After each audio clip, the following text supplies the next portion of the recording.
Pemirsa, safari politik kian gencar dilakukan para capres maupun cawapres. Di Jakarta, Ganjar Pranowo bertemu dengan dua tokoh bangsa, yakni Romo Magnis dan juga mantan Wakil Presiden Budiono. Sementara di Surabaya, Jawa Timur, Prabowo Subianto berdialog bersama mahasiswa. Informasi ini beserta berita menarik lainnya kami hadirkan 60 menit ke depan bersama saya, Sira Safira. Inilah kabar pemilu. Kami kabarkan, Anda putuskan.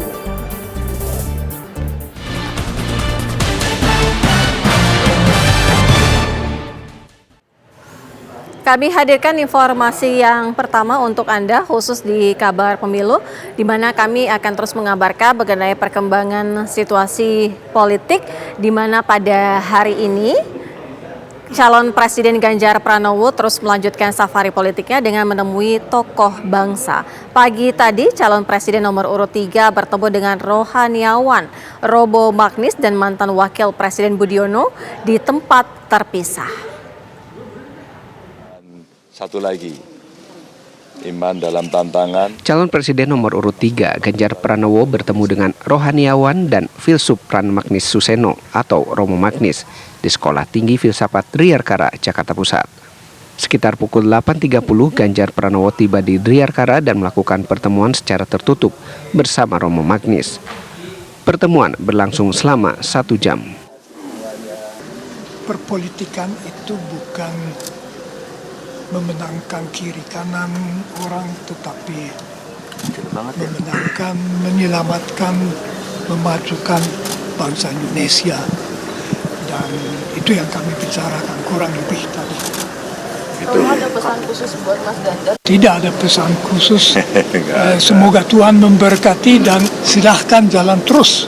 Sebagai tokoh agama tentu beliau punya sikap pribadi, tapi tidak boleh berpihak secara terbuka, karena itu menunjukkan beliau juga secara institusinya netral begitu ya. Usai bertemu Romo Magnis, Ganjar melanjutkan safari politiknya untuk bertemu dengan mantan Wakil Presiden Budiono di kediamannya di kawasan Menteng, Jakarta Pusat. Dalam pertemuan tertutup ini, Budiono mengaku berdiskusi mengenai perekonomian dan kepemimpinan bersama Ganjar Pranowo. Apanya? Dari pandangan Pak Budiono sendiri, Pak Ganjar itu sudah dianggap mumpuni dan layak kan? Saya kira semua capres ini bagus semua itu, ya. Tinggal rakyat milih yang mana nanti. Ya. Meski bertemu kedua tokoh bangsa hari ini, Ganjar mengaku pertemuan bukanlah untuk meraih dukungan bagi kubunya dalam Pilpres 2024 mendatang. Dari Jakarta, tim TV One mengabarkan. Tuan rumah dulu, kualat nanti. Pemirsa, calon Presiden Prabowo Subianto menyoroti bahagia harga buku di Indonesia.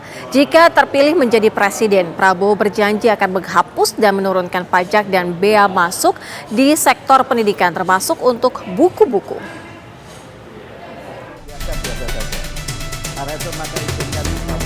Rendahnya kualitas pendidikan di Indonesia menjadi salah satu tema penting yang diusung oleh calon Presiden Prabowo Subianto.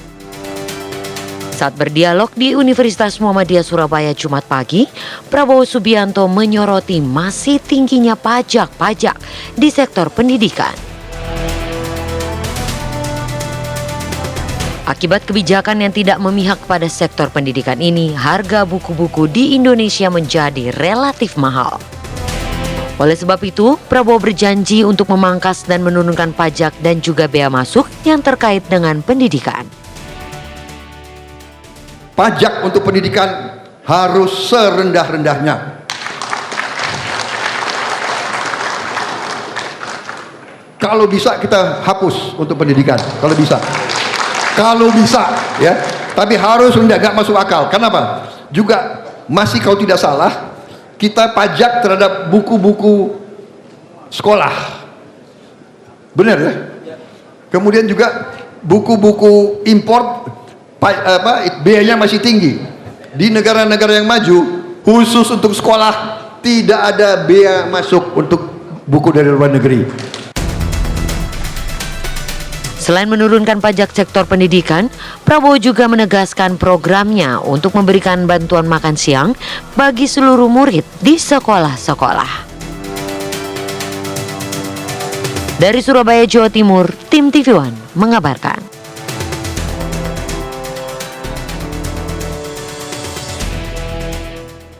Cawapres nomor urut 2 Gibran Raka Buming Raka absen dalam dialog terbuka Muhammadiyah bersama calon pemimpin bangsa di Universitas Muhammadiyah Surabaya hari ini. Rangkaian acara tersebut hanya dihadiri Capres Koalisi Indonesia Maju Prabowo Subianto yang berdialog bersama dengan panelis. Meski tak menghadiri acara tersebut, Gibran diketahui mengajukan izin dari pekerjaannya sebagai wali kota Solo. Pengajuan izin disebut Sekda Solo Ahyani untuk keperluan pribadi. Yang insya Allah sesaat lagi kita akan mendengarkan diskusi ataupun dialog publik kali ini hanya bersama Pak Prabowo. Kita hitung secara itu saya ada agenda yang lain. Pak Prabowo berangkat. Enggak sama Pak Prabowo berangkat. Setahu saya terkonfirmasi berangkat. Kalau saya sudah ada agenda lain. Dua paslon hadir, Mas? Dua paslon hadir. Kebetulan saya di tempat lain. Pak Prabowo yang hadir, ya? Yang di UMM toh? Iya. Enggak, Mas Wali? Saya ada acara di tempat lain, ya. Di sini 26 berarti. Tanggal 26. 26 itu. Saya nggak tahu tanggalnya. Minggu tanggal 26. Di luar Jawa kayaknya. Ya, maaf ya. Untuk mengetahui lebih lanjut bagaimana dialog calon Presiden Prabowo Subianto di Universitas Muhammadiyah Surabaya, ada rekan kami Farah Manhila yang akan mengabarkan secara langsung. Farah, bagaimana dengan informasi terbaru dari sana?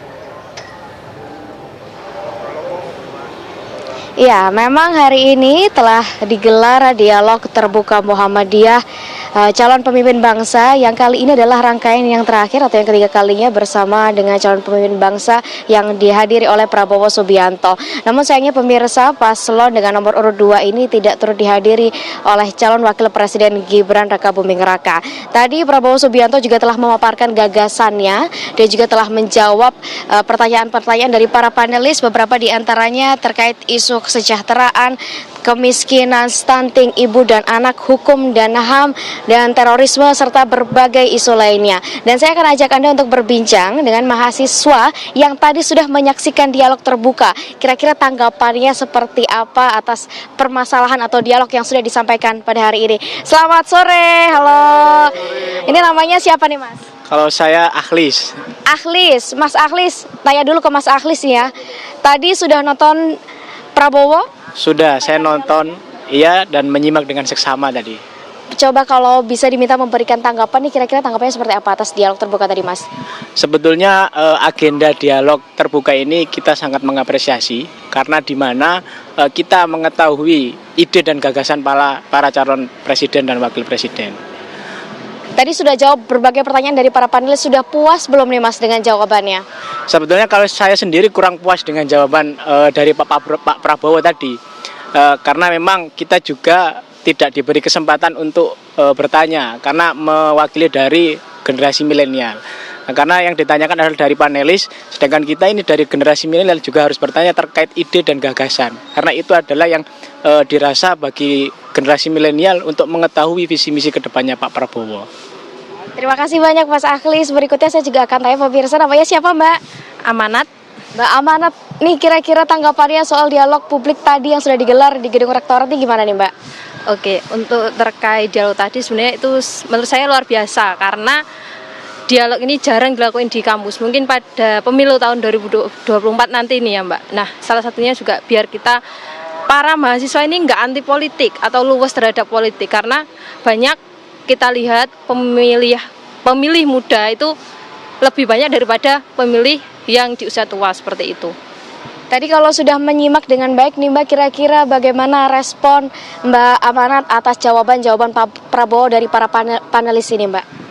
Kalau dari jawaban yang disampaikan Pak Prabowo tadi, sebenarnya saya sendiri menangkap apa yang dimaksud oleh Prabowo, tapi ada juga yang tidak saya tangkap karena memang gaya yang disampaikan oleh Pak Prabowo yang mana banyak di sampingnya keliling anak muda, dikelilingi oleh anak muda, tapi gaya penyampaiannya pun, pendekatannya pun juga harus dipahami oleh bagaimana kepada anak muda. Kalau di tingkat kampus mungkin anak mahasiswa, tapi kita tidak tahu bahwasanya kalau di tingkat sekolah anak SMA yang baru berusia 17 tahun juga harus memahami bagaimana visi misi yang disampaikan oleh Pak Prabowo tersebut. Terima kasih banyak Mbak Amanat. Berikutnya Mas, namanya siapa nih Mas? Ya, nama saya Ervanda. Mas Ervanda, boleh diberikan tanggapannya atas dialog terbuka yang hari ini menghadirkan Prabowo Subianto? Oke, siap, terima kasih. Untuk Bapak Prabowo ini sangat luar biasa sekali, bahwasanya memang dialog terbuka kali ini itu adalah suatu antusias yang sangat ramai dan juga khalayak umum yang hadir, dan banyak memang generasi Gen Z dan juga banyak para ayahanda kalau di kami di para Muhammadiyah. Tapi sangat disayangkan sekali bahwasanya masih terdapat gaya-gaya beberapa ajudan Pak Prabowo yang memang tidak bisa mudah. Maksudnya tidak bisa mudah ini bagaimana kami cara bisa berinteraksi dengan Pak Prabowo, namun memang beberapa ajudannya ini masih mengekang atau memang agak melarang sedikit. Itu mungkin kekecewaan dari kami. Dan juga yang kedua memang kesempatan kali ini harusnya kesempatan yang sangat luar biasa untuk Mas Gibran Rakabuming Raka untuk menghadiri di Universitas Muhammadiyah Surabaya. Karena apa? Karena di sini beliau bisa berdialog dengan para Gen Z dan beliau adalah yang memang dibilang representasi dari generasi muda. Maka dari itu memang kami sangat sedikit kecewa untuk tidak hadirnya Mas Gibran. Mungkin itu. Terima kasih banyak Mas. Berikutnya terakhir pemirsa, saya juga akan tanya pendapat mahasiswa yang tadi sudah menyimak dengan baik dialog terbuka. Mbak, namanya siapa Mbak? Nama saya Ajeng Kak. Mbak Ajeng, boleh dipaparkan gimana respon dan tanggapannya atas dialog terbuka hari ini yang digelar selama 2 jam kurang lebih? Ya, terima kasih atas pertanyaannya. Dialog terbuka ini mungkin sangat sebetulnya ya membantu teman-teman mahasiswa untuk mengetahui bagaimana visi dan misi khususnya di calon presiden dan wakil presiden yang nomor 2 ya sepertinya Pak Prabowo dan Pak Gibran. Namun sangat disayangkan juga karena tadi pertanyaan-pertanyaan ini hanya disampaikan oleh panelis seperti itu Kak. Jadi kita tidak memiliki kesempatan untuk menyampaikan apa yang ingin kita tanyakan kepada Pak Prabowo mengenai visi dan misinya. Selain itu penjelasan dari beliau tadi juga kami rasa kurang menyentuh pada visi misi yang akan dibawa untuk Indonesia ke depannya begitu. Pak Prabowo hanya membawa harapan-harapan yang diinginkan oleh beliau begitu. Namun untuk visi misi pastinya kami belum mengetahui dengan jelas begitu apa yang dibawa untuk Indonesia ke depan dan apa yang sekiranya perlu kita pelajari dan mungkin bisa membantu bagaimana Indonesia maju ke depannya seperti itu. Harapannya terakhir Mbak terkait calon pemimpin bangsa ke depan pada tahun 2024 besok kapan nih Mbak? Kalau saya pribadi nih Mbak, kami harap pemimpin Indonesia ini tidak otoriter seperti itu, luwes dan mampu menyerap aspirasi-aspirasi anak muda, tentunya di kalangan mahasiswa seperti itu. Karena belakangan ini kan juga teman-teman mahasiswa sering mengadakan semacam demonstrasi ataupun aksi untuk membawa gagasan-gagasan yang memang diperlukan untuk Indonesia ke depannya seperti itu. Terima kasih banyak Mbak Ajeng. Pemirsa, tadi respon para mahasiswa atas berlangsungnya kegiatan dialog terbuka dengan menghadirkan calon presiden dengan nomor urut 2 Prabowo Subianto di Universitas Muhammadiyah Surabaya. Demikian dari Surabaya, saya kembalikan ke studio. Pemirsa, Capres nomor urut 3 Ganjar Pranowo menilai penetapan tersangka Ketua KPK Firly Bahuri menjadi peringatan dalam penegakan hukum di Indonesia. Sementara Capres nomor urut 1 Anies Baswedan menyatakan bahwa dalam kasus tersebut marwah penegakan hukum di KPK seharusnya bisa terjaga.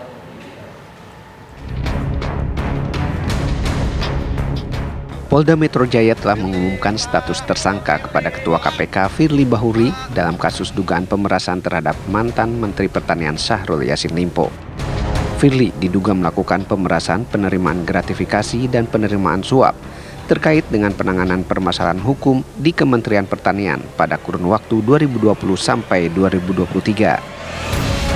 Di mata calon presiden nomor urut 3 Ganjar Pranowo, penetapan tersangka Ketua KPK Firly Bahuri menjadi peringatan dalam hal penegakan hukum. Pemberantasan KKN masih menjadi PR besar di Indonesia. Maka ini alert buat kita semuanya bahwa pemberantasan KKN masih menjadi PR besar di Republik ini.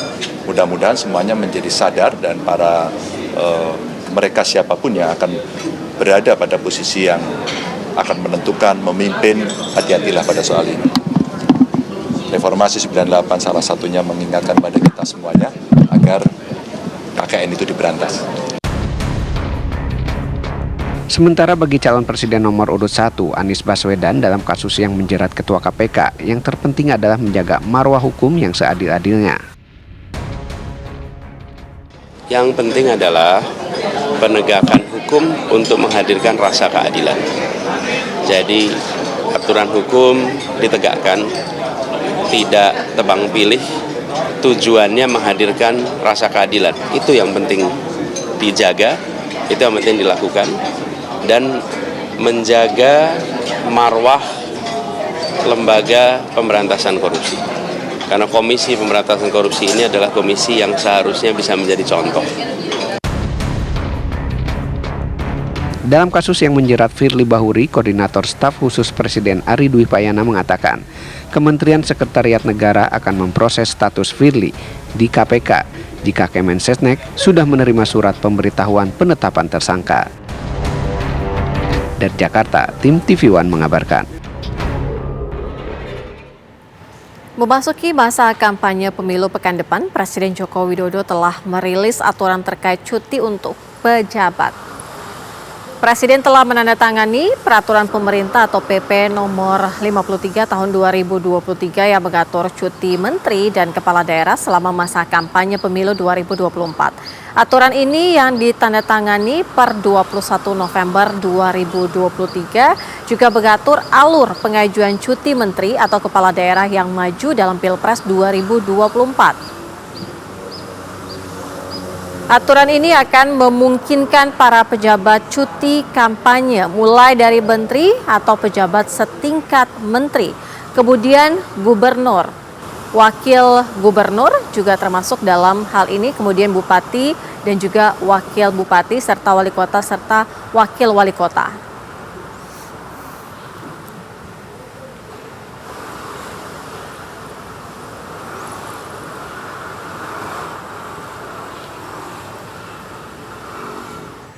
Lalu bagaimana sebenarnya ketentuan dan aturan cuti selama masa kampanye bagi pejabat? Berikut poin-poin yang sudah diatur dalam PP nomor 53 tahun 2023.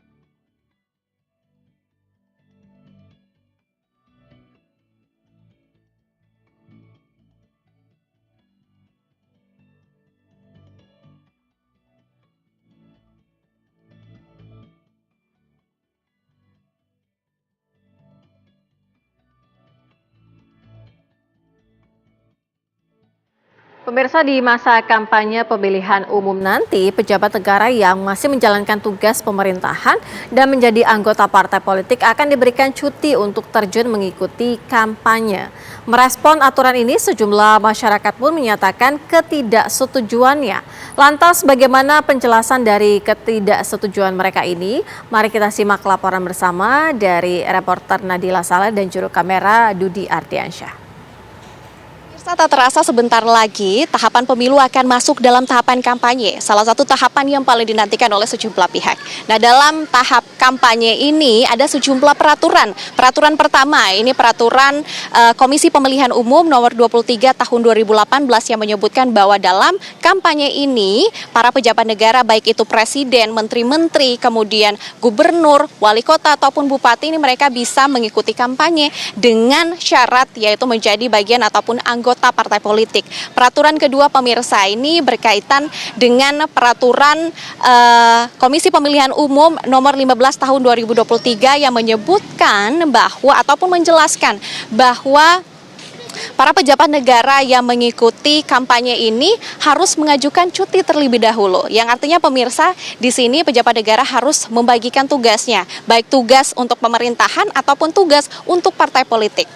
Lantas, pemirsa, hari ini saya akan mengajak Anda untuk mendengarkan bagaimana sih tanggapan masyarakat mengenai aturan ini. Apakah mereka setuju atau tidak setuju? Ikuti saya. Ini sebentar lagi pejabat negara, kan mau masa kampanye nih. Nah, pejabat-pejabat negara ini memiliki hak untuk mendapatkan cuti dan bergabung dalam tim kampanye untuk melakukan kampanye gitu. Mas sendiri setuju nggak kalau misalnya pejabat negara kita berkampanye dan mengambil cuti nanti?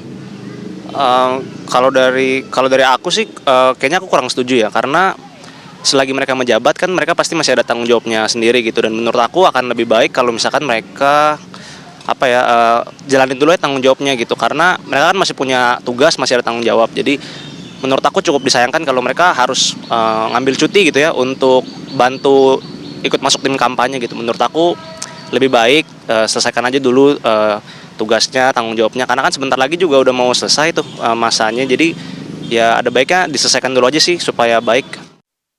Kan pejabat itu kan pastinya ada kewajiban-kewajiban yang harus dia kerjakan kan. Kewajiban-kewajiban itu pasti berpengaruh ke kinerjanya, itu pasti berpengaruh ke masyarakat gitu ya. Kalau sampai cuti di pemilu ini bikin dia kayak kurang mengerjakan kewajibannya dengan baik, kayaknya saya kurang setuju. Lebih baik ya fokus dulu nih ke kewajibannya, karena kan udah komitmen dari awal sebagai pejabat untuk mengabdi ke masyarakat. Saya kurang setuju ya dengan keputusan itu. Itu juga akan mengganggu dari sistemnya juga sih. Di mana-mana kan kita kalau urusan pasti dengan kepalanya.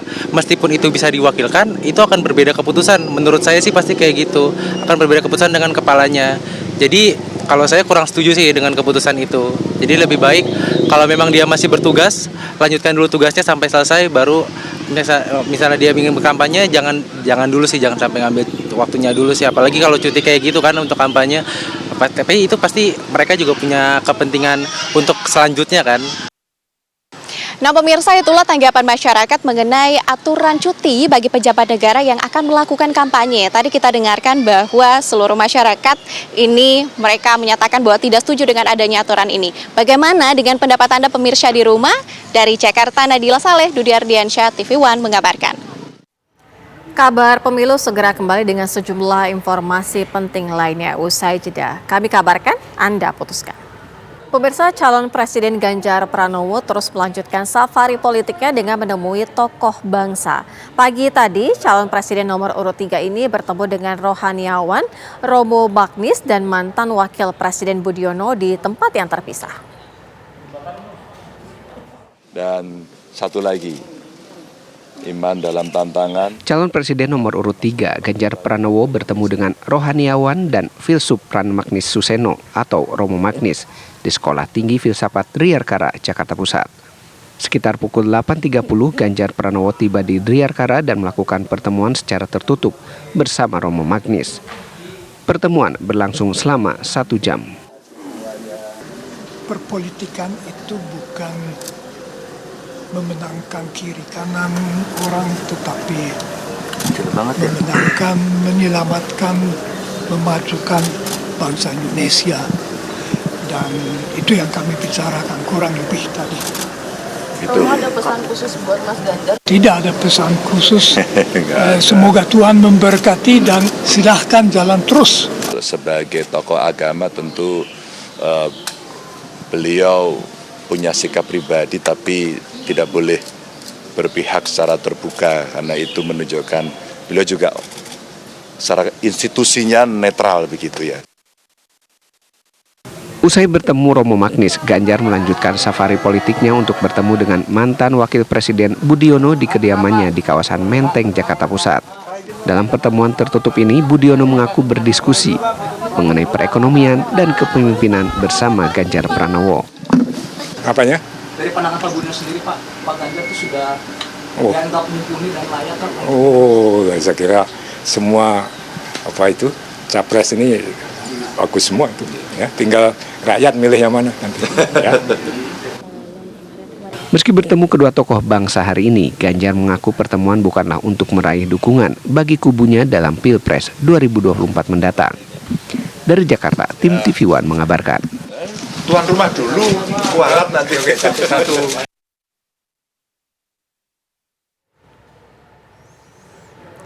Pemirsa, dukungan terhadap calon presiden nomor urut 2 Prabowo Gibran terus berdatangan dari berbagai pihak di tanah air.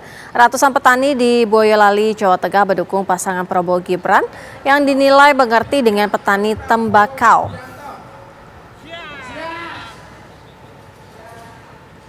Ratusan petani tembakau di Boyolali ini mengadakan deklarasi dukungan terhadap pasangan Capres dan Cawapres nomor urut 2 Prabowo Gibran. Maka dengan niat bulat ini Menurut mereka, pasangan Prabowo Gibran mempunyai visi dan misi yang akan meneruskan program dari Presiden Joko Widodo dan pasangan ini yang akan membawa Indonesia lebih maju. Selain mengadakan deklarasi, para petani juga diberitahu program kerja Prabowo Gibran.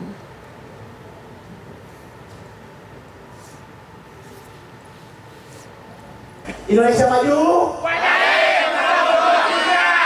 Wayahe Prabowo Gibran. Indonesia maju.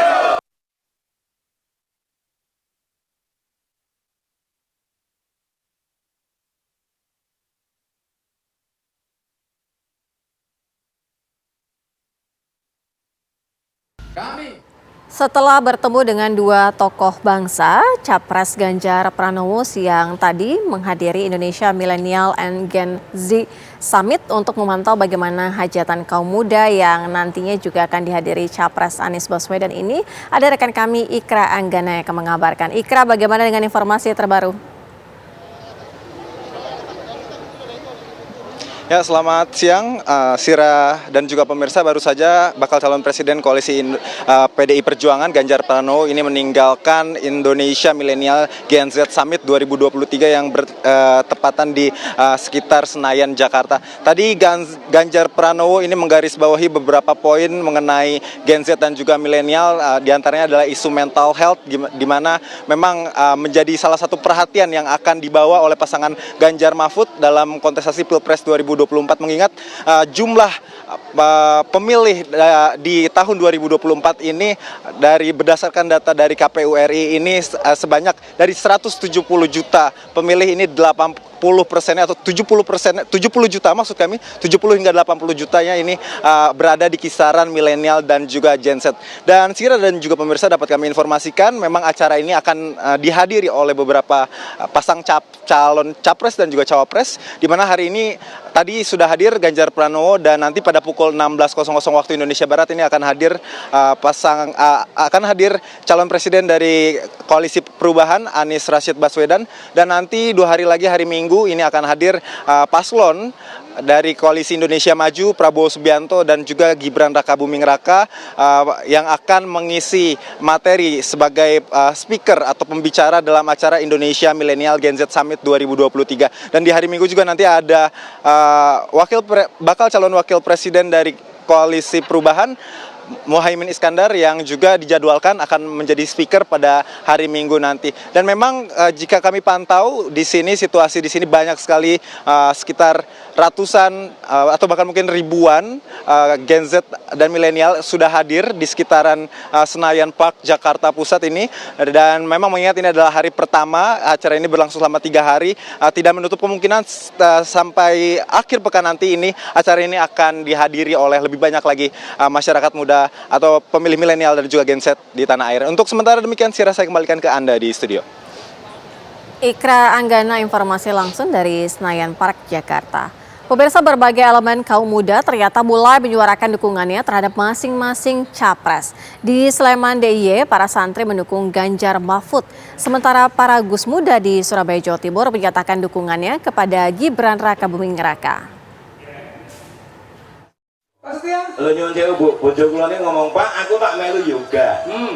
Ribuan kaum muda dari santri Abah Ganjar SAG memperingati hari lahir ke-1 dengan menggelar jalan sehat di Sleman, Yogyakarta. Para santri ini berjalan keliling kampung sambil mengenakan sarung. Sarung dipilih sebagai cerminan budaya santri yang identik dengan sarungan.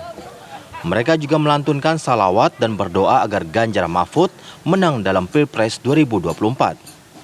Santri Abah Ganjar bertekad memenangkan pasangan Ganjar Mahfud di Yogyakarta tanpa menjelek-jelekan pasangan lain. Perlu dukungan dari. Sementara di Surabaya, Jawa Timur, puluhan kiai muda dan paragus yang tergabung dalam relawan Gibran Berkopiah berkumpul dan menyatakan dukungannya terhadap pasangan capres nomor urut 2 Prabowo Gibran. Puluhan kiai muda dan paragus ini berasal dari berbagai wilayah di Indonesia. Relawan Gibran Berkopiah ini nantinya akan bergerak masif masuk ke lingkungan pesantren untuk mensosialisasikan dan memenangkan sosok Gibran Rakabuming Raka, cawapres dari Prabowo Subianto. Saat ini relawan Gibran Berkopiah mengklaim memiliki 100 anggota yang merupakan kiai dan gus dari berbagai pondok pesantren di 7 provinsi. Tim TV One mengabarkan. Di pondok pesantren, Kabar pemilu segera kembali usai jeda. Pemirsa, Capres nomor urut 3 Ganjar Pranowo menilai penetapan tersangka Ketua KPK Firly Bahuri menjadi peringatan dalam penegakan hukum di Indonesia. Sementara Capres nomor urut 1 Anies Baswedan menyatakan bahwa dalam kasus tersebut marwah penegakan hukum di KPK seharusnya bisa terjaga.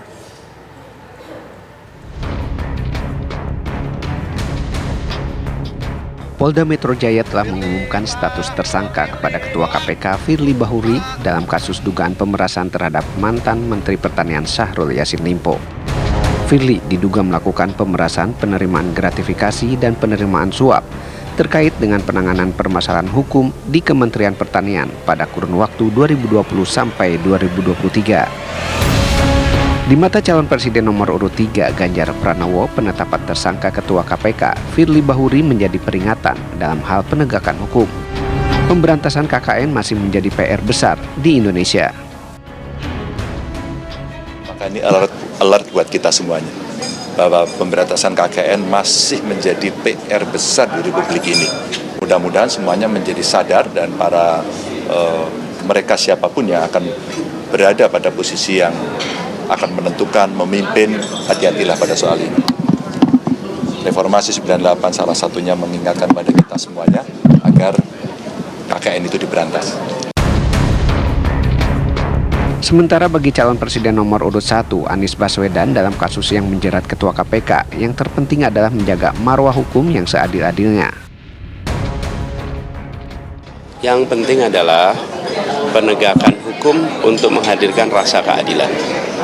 Jadi aturan hukum ditegakkan, tidak tebang pilih, tujuannya menghadirkan rasa keadilan. Itu yang penting dijaga, itu yang penting dilakukan, dan menjaga marwah lembaga pemberantasan korupsi. Karena Komisi Pemberantasan Korupsi ini adalah komisi yang seharusnya bisa menjadi contoh. Dalam kasus yang menjerat Firly Bahuri, Koordinator Staf Khusus Presiden Ari Dwi Payana mengatakan, Kementerian Sekretariat Negara akan memproses status Firly di KPK jika Kemensesnek sudah menerima surat pemberitahuan penetapan tersangka. Dari Jakarta, tim TV One mengabarkan.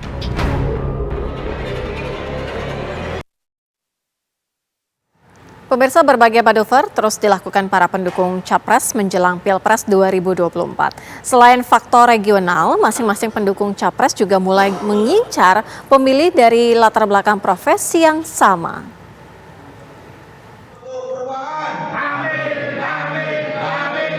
Setelah di Jakarta dan kota lainnya, buruh di Jawa Tengah menyatakan dukungan pada pasangan Anies Muhaimin di Pilpres 2024 mendatang. Para buruh pendukung Amin ini menyatakan dukungannya dengan pembentukan poros buruh untuk perubahan di Semarang, Jawa Tengah. Berbagai serikat buruh yang hadir diantaranya berasal dari KSPSI dan PPMI di Jawa Tengah. Menurut kaum buruh, Anies dan Muhaimin adalah orang-orang berintegritas yang bisa membawa kemakmuran dan keadilan bagi semua. Selama ini upah buruh di Jawa Tengah tergolong paling rendah di wilayah Pulau Jawa. Amin. Presiden. Ratusan petani tembakau di Boyolali, Jawa Tengah mengadakan deklarasi dukungan terhadap pasangan Capres dan Cawapres nomor urut 2 Prabowo Gibran. Menurut para petani tembakau ini, bahwa pasangan Prabowo Gibran mempunyai misi dan visi yang akan meneruskan program Pak Jokowi. Selain itu, pasangan Prabowo Gibran juga diyakini akan bisa membawa Indonesia lebih maju. Selain mengadakan deklarasi, para petani juga diberitahu program-program Prabowo Gibran dan juga cara mencoblos pasangan nomor 2. Dan totalitas penuh kita ikhlas memberikan dukungan kepada Bapak Prabowo Subianto. Ratusan dai muda dalam pergerakan Dai Muda Banten atau Kader Dai Muda Banten mendeklarasikan dukungannya kepada calon presiden dan wakil presiden Ganjar Mahfud. Dipimpin oleh Dewan Penasehat KDMB, Kiai Haji Muhtar Fatawi, ikrar deklarasi dibacakan di Ballroom Lesemar Hotel, Kota Serang, Banten. Dalam deklarasi dukungan yang diikuti ratusan dai muda lainnya, Ganjar dan Mahfud adalah dua tokoh bangsa yang bersih. Apalagi karakter keduanya sudah ditunjukkan dari track record ketika menjabat di pemerintahan. Tim TV One mengabarkan.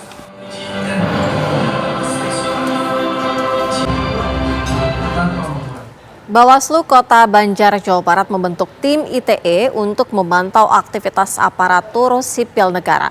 Sementara Bawaslu Jawa Barat melaksanakan apel kesiapsiagaan tahapan pemilu untuk memastikan pelaksanaan pemilu 2024 berjalan lancar.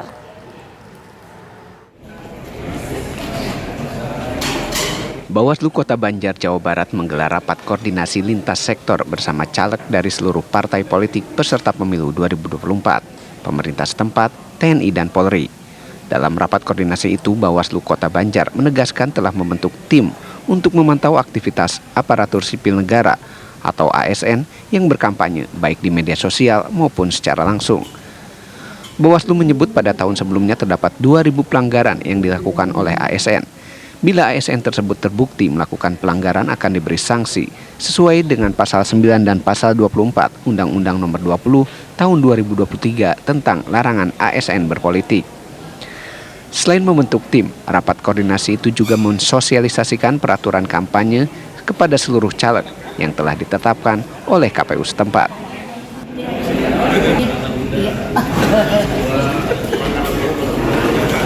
Bawaslu Jawa Barat melaksanakan apel kesiapsiagaan tahapan pemilu yang digelar di halaman Gedung Sate Kota Bandung, Jawa Barat. Hal ini untuk memastikan pelaksanaan pemilu 2024 berjalan lancar dan tahapan kampanye pemilu yang beberapa hari lagi akan dilaksanakan. Diharapkan melalui apel kesiapsiagaan ini dapat memastikan kesiapan Bawaslu Kota, Kabupaten, dan Panwascam melaksanakan tugasnya, yakni pengawasan, pencegahan, penanganan, dan penyelesaian potensi pelanggaran. Dari Banjar dan Bandung, Jawa Barat, Cepi Kurnia, Aditya Triwahyudi, TV One mengabarkan. Ini mari kita jadikan indeks ketentraman dan ketertiban adalah suatu keadaan dinamis. Jadi selama tahapan. Pemirsa, kabar pemilu segera kembali usai jeda, tetaplah bersama kami. Pemirsa, ribuan warga Kudus, Jawa Tengah memadati alun-alun Simpang 7 mengikuti acara jurnalis bersolawat yang digelar Ikatan Jurnalis Televisi Indonesia. Solawat dan doa bersama digelar untuk tahun politik yang aman dan damai. Ribuan warga bersama-sama berdoa untuk keselamatan bangsa, terutama menjelang tahun politik 2024 dengan tema menumbuhkan jurnalisme positif untuk memperkuat nasionalisme persatuan antar umat beragama dalam bingkai NKRI. Salawat dan doa bersama bertujuan menciptakan kerukunan dan keamanan di masyarakat agar tetap terjaga. Selain memperingati Maulid Nabi Muhammad SAW, salawat juga sebagai puncak HUT ke-25 IJTI. Dan pesannya adalah untuk terus menjalankan kode etik dan menjadi media yang terus dipercaya masyarakat.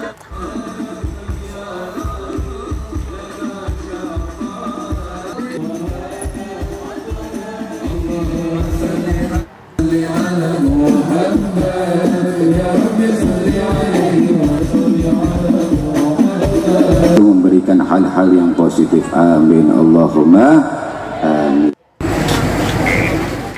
Ribuan logistik untuk kebutuhan pemilu Pilpres dan Pileg sudah berada di gudang penyimpanan Komisi Pemilihan Umum Wilayah Bangkalan, Madura.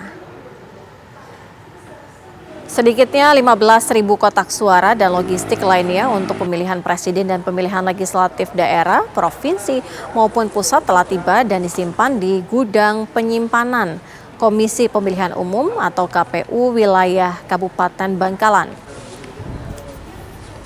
Kotak suara yang terbuat dari kardus tebal itu dicoba kekuatannya dengan cara dipukul dengan tangan di bagian lubang kotak. Kotak suara juga diduduki untuk melihat kokohnya kotak suara meski berbahan kardus. Yang presiden ini abu-abu. Ini yang ditempel di atas kotak. Jadi sudah surat suaranya seperti itu nanti warnanya. Gini nggak rusak. Hujan ya nggak rusak. Oke ya. 24 jam. Tujuh. Contoh. Final. Buat dulu. Final. Aman. Kaki angkat. Sudah 1 jam kabar pemilu menemani Anda. Kami kabarkan Anda putuskan. Mewakili kru yang bertugas, saya Sira Safira pamit undur diri.